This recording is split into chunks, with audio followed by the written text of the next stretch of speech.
రుణమేళ కార్యక్రమంకి ముఖ్యంగా చేసినటువంటి RO madam గారికి, అదేవిధంగా బ్రాంచ్ మేనేజర్ గారికి, ఇచ్చేసినటువంటి డ్వాక్రా మహిళలు, విఓఏస్ అందరికి కూడా పేరు పేరున ధన్యవాదాలు తెలియజేస్తున్నాను. ముఖ్యంగా మరి ఈరోజు ఈ అగ్రికల్చరల్ అంటే డ్వాక్రా గ్రూపులో ఉన్నటువంటి వాళ్ళకి కూడా అగ్రికల్చరల్ లోన్ కూడా ఇవ్వడానికి ముందుకు వచ్చి ఉన్నారు.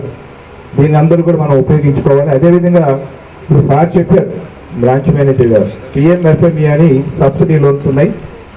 ఆల్రెడీ మాకు ఒక సర్వే ఒకటి జరుగుతుంది మేడం, డ్వాక్రాకి సంబంధించి ఏసీఎఫ్పి సర్వే అని ఒకటి జరుగుతూ ఉంది. ఈ సర్వేకి సంబంధించి